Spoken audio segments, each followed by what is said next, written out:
Hey guys, Budcat7 here. Okay, it is Thursday, July 29th, 2021, and I'd like to thank you for visiting the Stonewall Research channel here on YouTube. I really do appreciate it. Alright guys, well I got a little bit of a treat for you in this video here, and that is these still photographs of the pyramid at Giza from a bird's eye view from drone camera, done by a professional photographer in agreement with the Egyptian authorities there to take this footage, because you just can't go there and start flying your drone around taking pictures. You get in trouble. You're not allowed to do that there. And even Brian Forster has limited access there when he's there doing stuff, but he does get access to some things sometimes. But so far, no drone footage like this. It's not footage, it's still photographs, but they are absolutely unique and just a couple of weeks old, so it's just a brand new. But if you haven't stumbled across it on the internet yet, but I'm going to show them to you right here. I don't think anybody's done it on YouTube yet, showing these things. But a couple of people posted online in various forums, but there are some still photographs of the summit of the pyramid there. And here's some people vacationing on the top of it there. Kind of, I don't know, it's sort of disrespectful and insulting. Here's a couple of people doing nookie up there. Just very bad taste, filming themselves. And here it appears to be this, I guess, this steel tripod thing is installed up there, I guess, to sort of keep the top from falling apart. But why would that be anyway? But we're going to take a look at this thing. Even though these photographs, these are a couple others here, and there's been a couple from, I guess, aerial footage or aerial photographs of the top, such as like this one here, which is pretty cool looking. But in the final analysis, it's even though what I'm going to show you, which is amazing and unique, and we'll get an even better look at it. Here's that metal tripod thing up there. Just no longer there apparently. Just recently being taken down. And I would imagine this is not that old here, I believe. And but what's to be gained by looking at this? Because we'll talk about it a little bit, and it appears to be that there's some things about it that are worthwhile looking at. But just seeing the top, the summit here, where supposedly the cap is supposed to be, it's not how it was meant to be. So it doesn't mean that this is how the actual foundation for the capstone was. And it might have been it might have been more likely fitted into the casing stone structure that's built on top of these sort of rough cut blocks. So let's take a look at it. We'll read the article too. It's not very long, but we'll discuss it a little bit. I want to discuss the pyramid itself too, because you can see that, these different size blocks here, they're within a certain range and average size. And, they do talk about it. Like here, each stone block within the pyramid weighs approximately 2267.96 kilograms, 2.5 tons, and what the overall weight is there. So this is sort of an average size, and it may have been for a reason there. And there's always this postulation whether the giants built the pyramids or not. And here's this sort of relief from some tomb somewhere. And showing, depicting these rather large people next to it. Even if it was like a baby giraffe or something like that, it would still, these people would be absolutely huge. And this is how it may have been. And you have to think deeper about this too, because we know that the pyramid is eight-sided. Okay, so here's an example of it as to how it may have looked. I don't know with the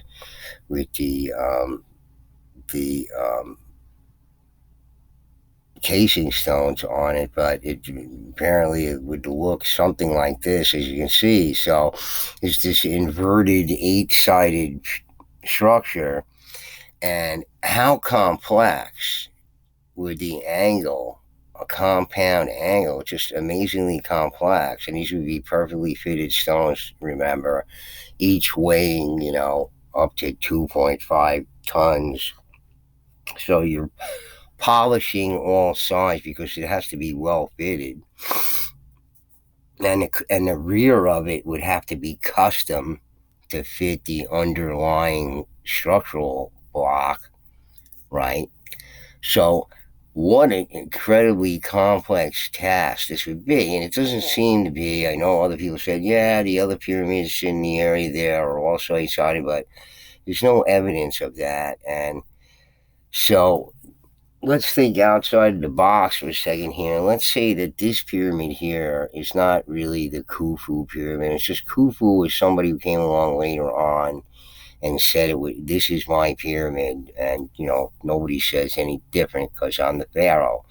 So, but it was just something that was there, like the Sphinx was there already, and it was a John Anthony West that's more like 36,000 years old, and Dr. Robert Schoch says it's at least 20,000 years old, and we're talking about going into great antiquity and a whole sequence of events of a greater antiquity that we don't really know anything about, but there's hints of it here or there, maybe even more um, accurate explanations hidden, between the lines in a lot of the old books. I mean, you thank the various regimes over the millennia there for, burning all the old books, the Inquisition and the church and everything burnt like, oh, and, they cataloged all the books they burnt, they got all the lists there in the Vatican archives there, all the lists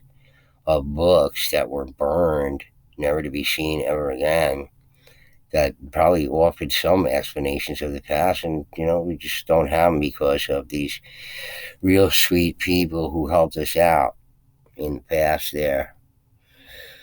So just think about the complex compound angles that you would have to cut for these inverted pyramids. Later people see, if this is much older, maybe somewhere down the line, a millennia later, when some other peoples were emulating, or the survivors, when they finally rebuilt their cohesion of their society again, it was maybe the same peoples, but much later on, they built additional pyramids adjacent to the big pyramid here, but they didn't build them as eight-sided, because why? Did they not know it was eight-sided, or they knew it was eight-sided and they weren't prepared to, they could not duplicate it, or that they understood it would take a far greater amount of time to, do these complex compound angles,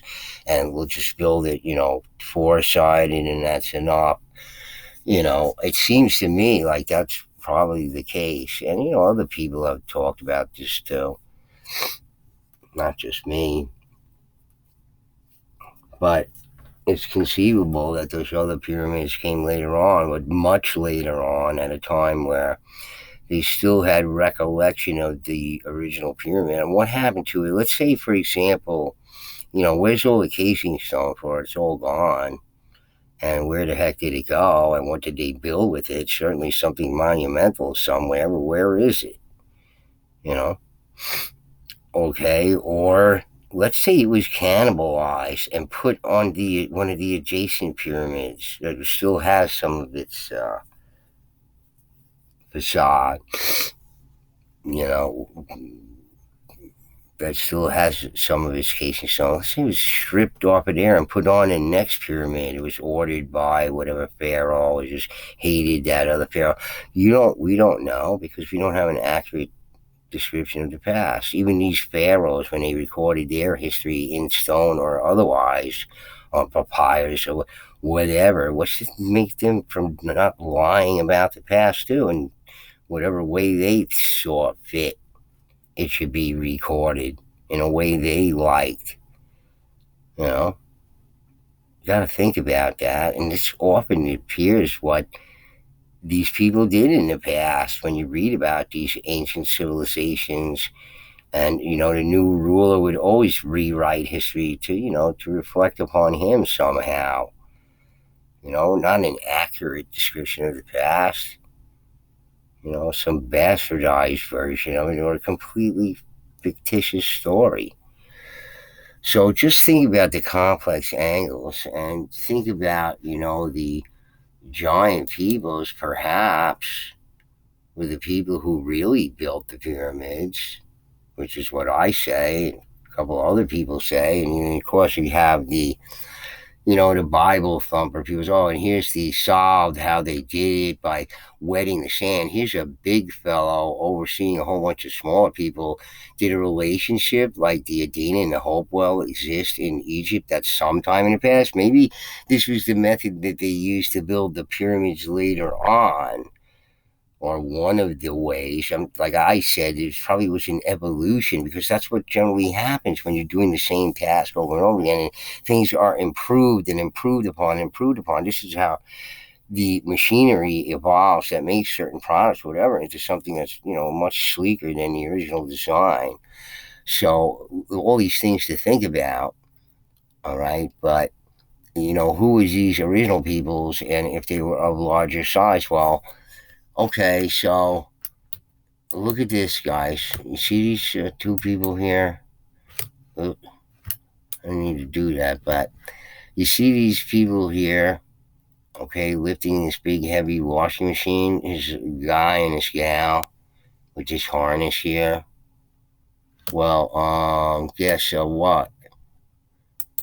You know, one of these guys here with this old lady did a similar thing, considering that, we're of the,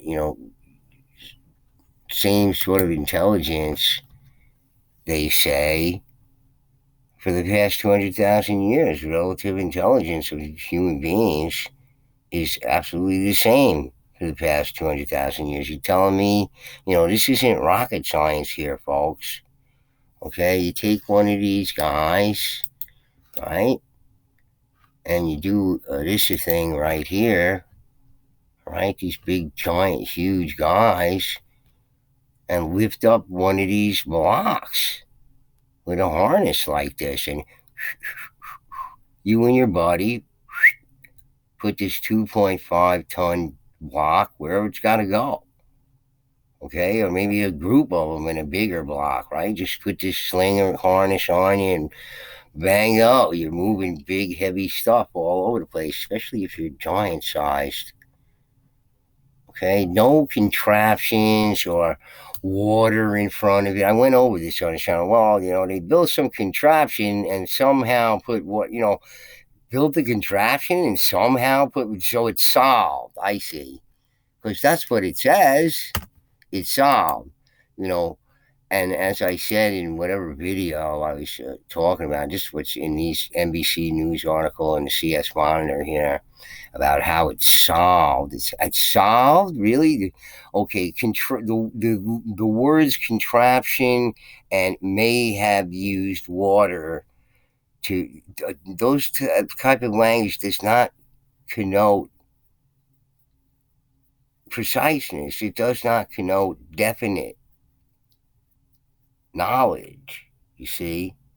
So it's not solved, you goofballs, but this is the sensationalized headline that they use. So this, when you keep thinking about this is how it had to be done by average sized people, well, you're never going to figure out how it's done. I'm telling you, it's just as simple as this for these giant folks. Okay, no problemo. Okay, just get this sling and put it over your shoulder with your body there, and you're moving around these blocks. Especially you're weighing like almost 2,000 pounds yourself, right? And if you don't think it, even people have amazing strength, just human beings, you see the strongest man in the world competition and all kind of stuff. That's all TV and stuff like that. Well, let me tell you a little story, folks. See this guy here? This guy here is Jimmy the Iron Bull Paletia. All right. See what it says on this magazine here.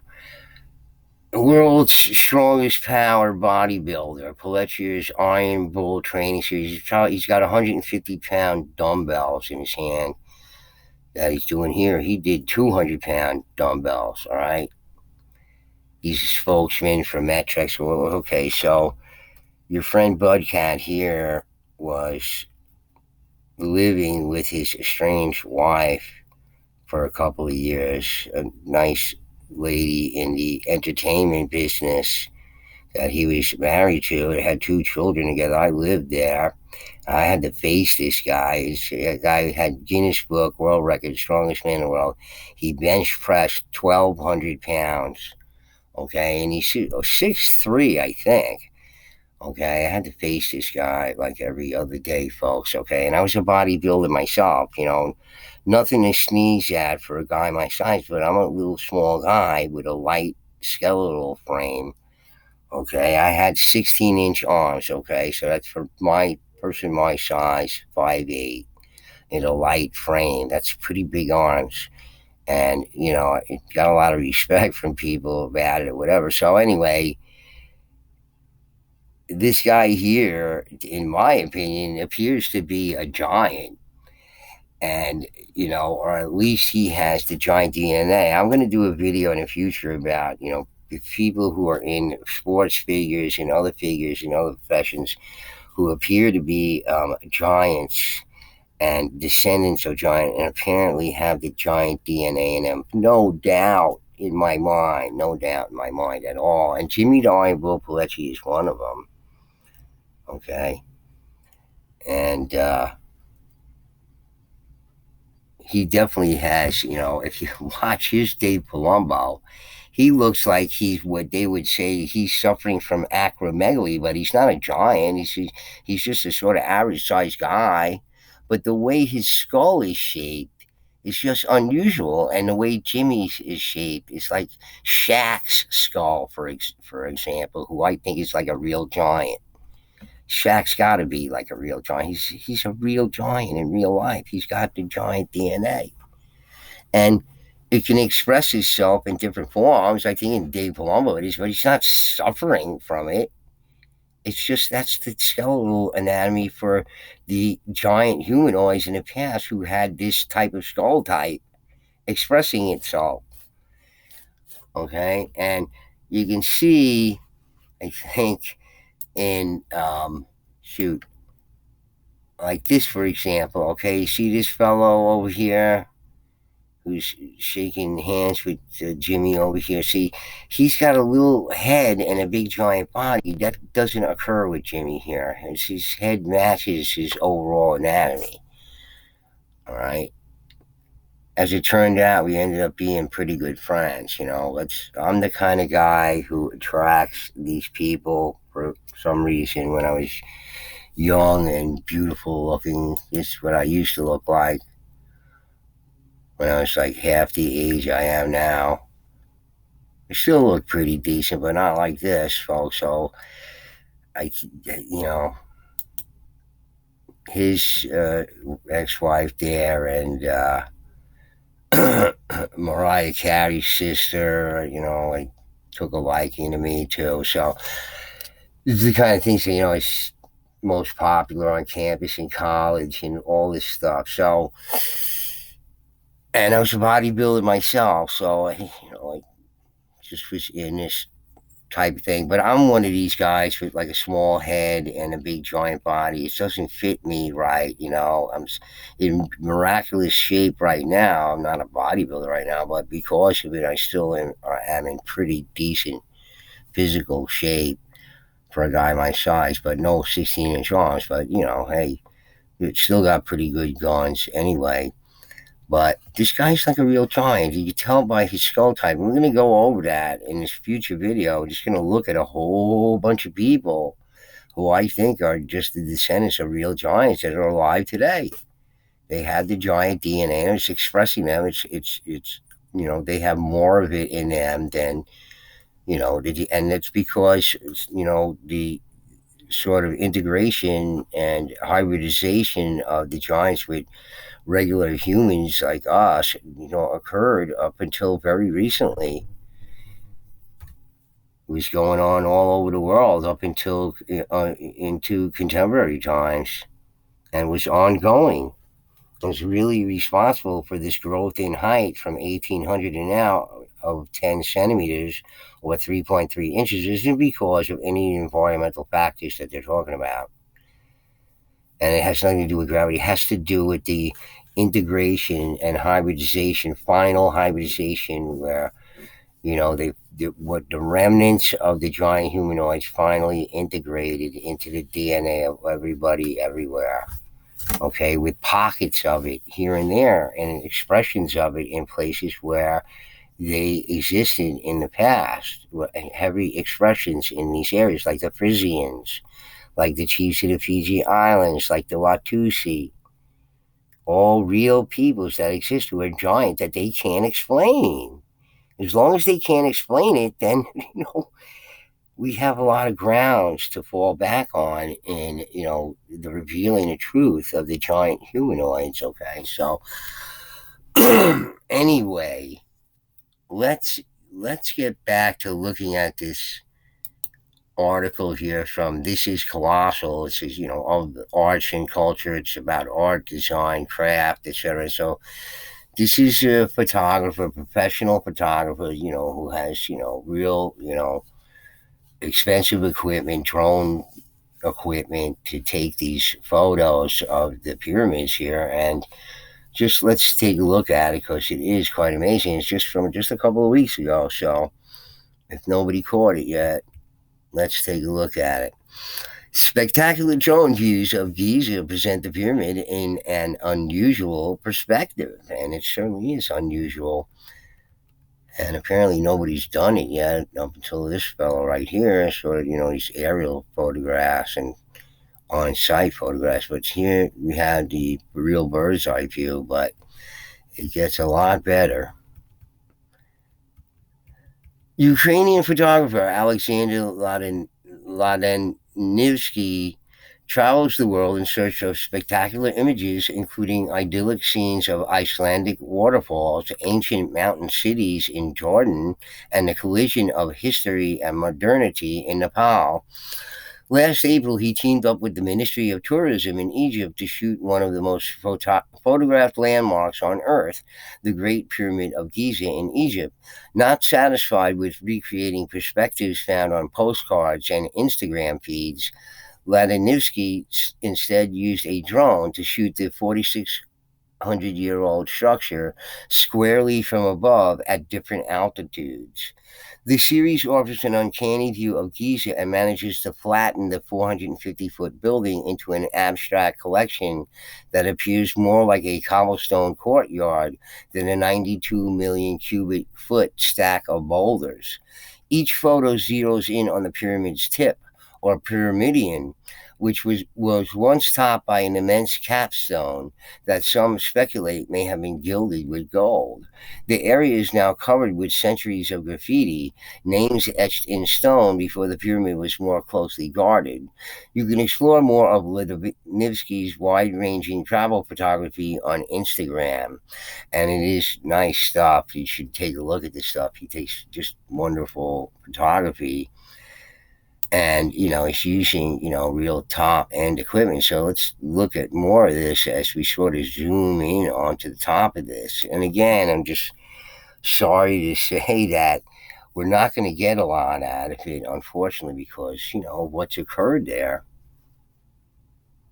Maybe the rest of you. And here you can see some of the inversion, because of course, this is the inner structure. It doesn't have the, you know, all the rest of the stone, casing stone. So, evidently the understructure had to be prepared in a certain way in which to create this with the casing stone that was going to go on it, which all had to be these extremely complex compounded angles to create the inversion, especially with precisely cut stonework.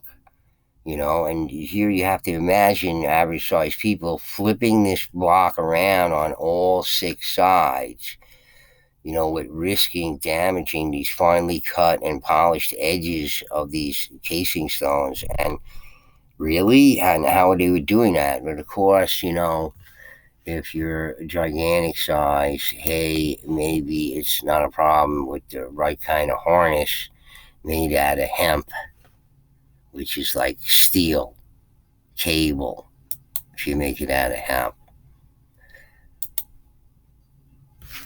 So anyway, we're getting closer and closer to the top, and it's just outstanding photography here. It's getting better, and I'll leave a link so you guys can take a look at it yourself to this page here. And it's still yet better.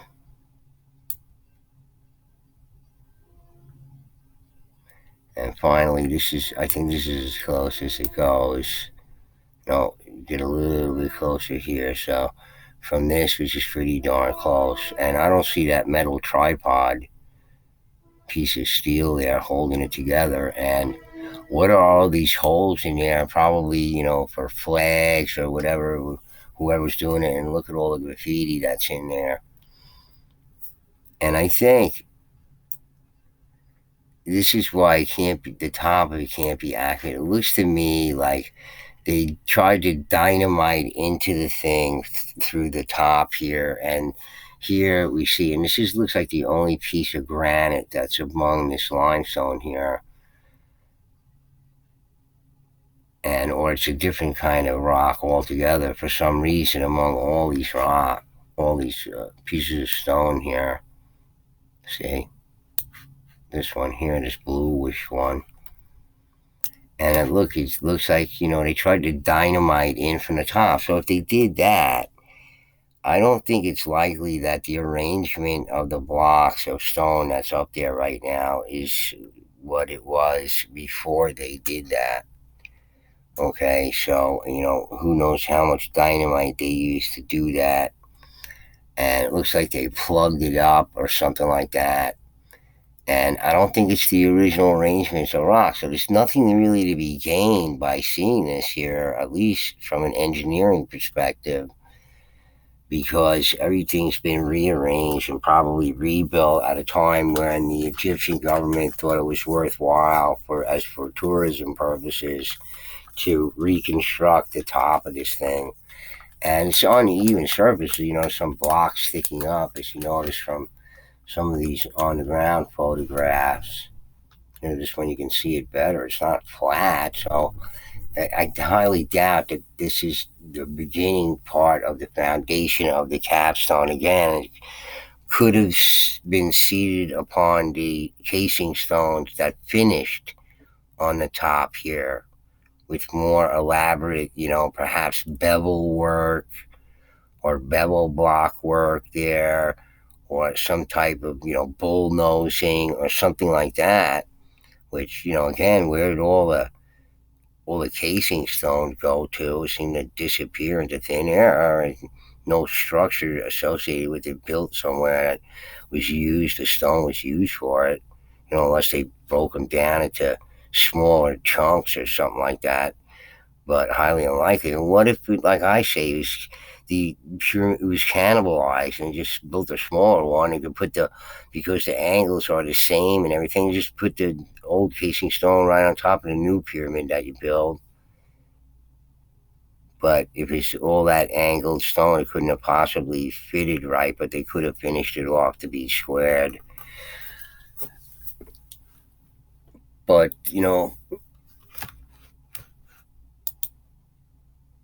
I highly doubt that this was, something we could gain anything from as far as how they built it. I don't know, all these drill holes and cutout marks here in the stone. What, was it holding things together? Is this a clamp mark here, or what's going on here? And obviously trying to attempt to hide where they must have tried to dynamite into the top of it.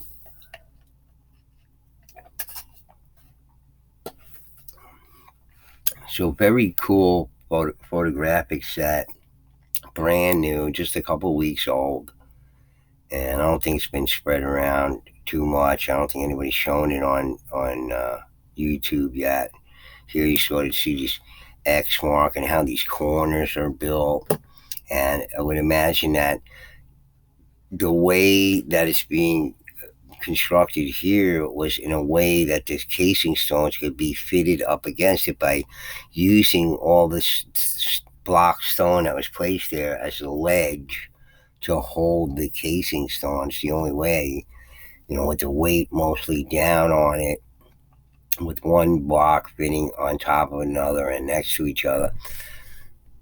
It seems like, that, and it didn't have to be so precise on the interior like so much of construction where, the sort of raw edges and, are finished off with something that hides the unfinished area in a way where it's just, transparent to whoever is looking at it. It's just not necessary for them to be extremely finished. Just the outer casing stones needed to be that way, and points on whatever ledges that they were attaching them to had to be custom fitted to those. I'm sure it's the only way it could be fitted up there. So, and one of the only ways you might figure that out is by disassembling it in some way yourself. So again, as the way the Egyptian timeline goes, when you hear about these things, and John Anthony West and Robert Schoch is saying, these structures are much older than they appear to be in, Egyptian history and lore and all that kind of stuff. Well, maybe our whole picture of the Egyptian history is just, bogus. It's just not true. And, again, like everywhere else it appears to be underworld, whether it's the Inca, the Maya, or any other culture around the world that found ancient ruins and then adopted it to them all and began to modify them in ways that they were capable of. And again, you could see just even with the Inca monuments, okay, the ones that they say are Incan, like Sacsayhuaman. So you could see the Inca work there was all with these much smaller stones, which are easier to handle by human beings our size, okay? But who is handling these large rocks and how? So I'm going to go back, because what was the size of these people actually who were doing these megalithic things? Well, here's the, picking up things with harnesses, and imagine you're a giant and you're strong like my buddy here, Jimmy the Iron Bull Paletia, okay? Who's like a real live giant, and Dave Palumbo, another real live giant. So is Arnold, even the shape of Arnold's skull, more like Palumbo's skull here, like what they would say is, oh, acromegaly. But acromegaly isn't a condition or a disease or any sort of weird DNA or anything like that. It's just the giant DNA expressing itself, like in Andre the Giant and the chiefs of the Fiji Island.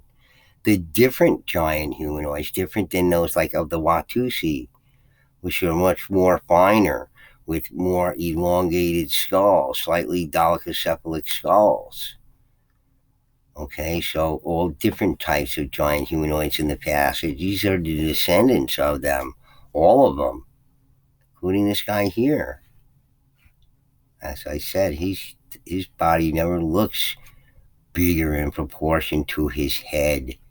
His head is just right proportion to his body because he's a real giant. Okay, or at least got the giant DNA in him.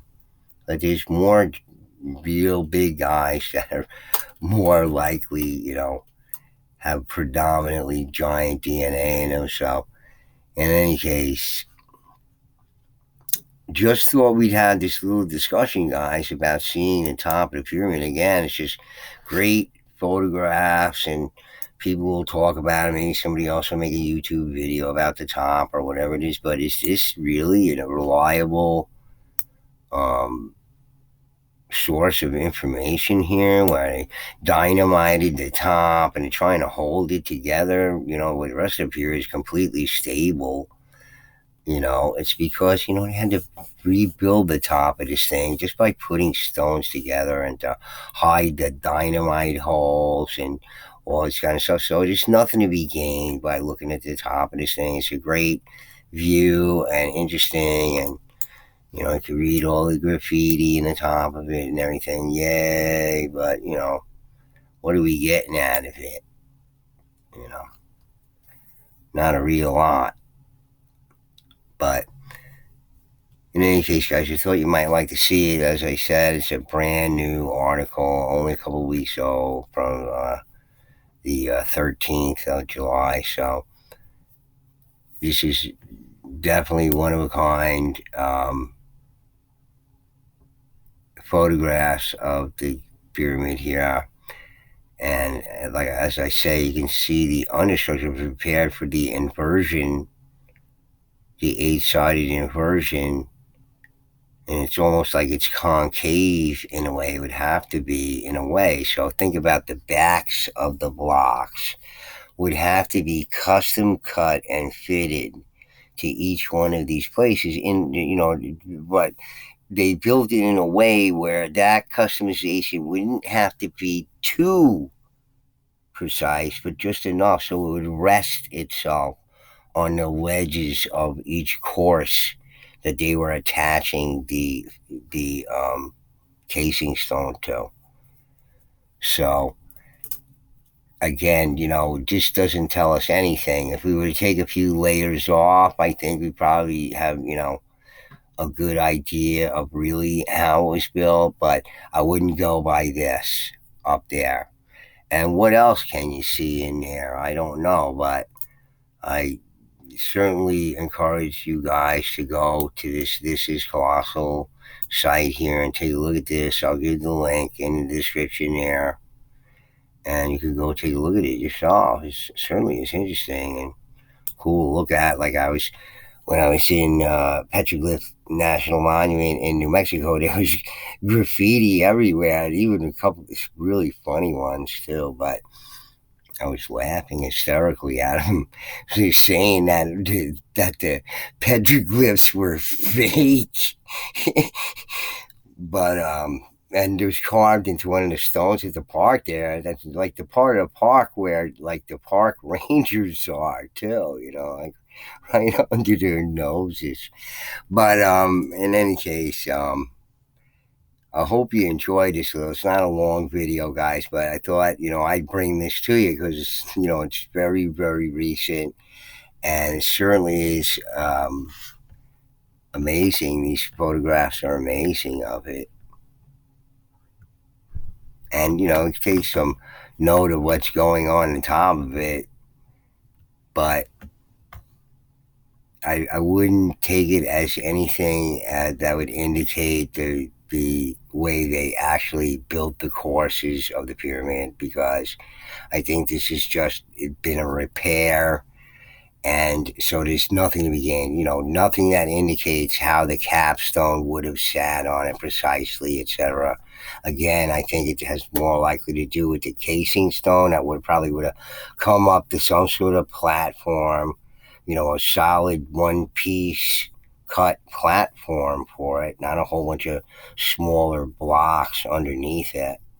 Probably not, with the capstone sitting on that. That makes more sense to me from a design point of view, an engineering point of view. But and I studied engineering and architecture too. So nothing to be gained here, guys, except this phenomenal view of it from above. And yeah, some amazing photos here of it from this top end view, right? Amazing. And unique, really, because, like I said, you can't just fly your drone over there and take photographs and whatnot. So it's a first, I guess, and done by a professional photographer. So at least the quality of the photos are really very good. All right, guys. Anyway, I hope you enjoyed that little foray into the pyramids and the giants and talk about it and everything, because I really do believe that just some sort of giant humanoids built the pyramids, and even if they were contracted to do it, which I think is could be likely too. I think they were specialized in working with stone, and that anybody with money in those days could hire them to do the work for them, because it was more amicable. It was people didn't have to be afraid. They had relationships just like the Vikings had with the Frisian giants in North Holland in Germany there, right? So they had this sort of working trade relationship, the Vikings and these giants, these Frisian giants. Well, why couldn't it be that way for any of the giants in the past?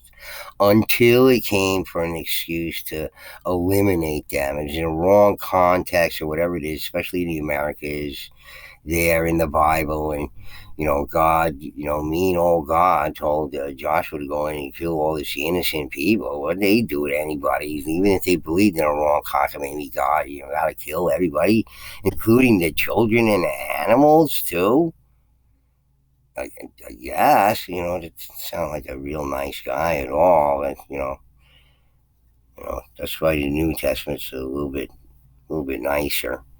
But in any case, guys, I hope you enjoyed that. Okay, so here's imagine these guys as giant humanoids picking up a block. And this lady in the sky, they're like, hey, no problem at all. Just pick up this huge washer here and just throw it wherever we gotta go with our harnesses and slings here. But hey, the they had to build ramps and pour water in some sort of contraption and yank it along with 100 slaves and all this kind of other crap. It's a bunch of nonsense. They didn't build, trying to think, we built the pyramids and the Egyptians built them. Not even the same people there now who were there in the past. So the whole thing is all messed up. Don't believe any of that crap. And aliens didn't do it. It was these giant humans. Just keep it down on Earth, guys, before you just jump to aliens. Everybody's ready to jump. It's gotta be. And they levitated it in. Yeah. They levitated it in like this. Yeah. With, you know, sound vibration technology.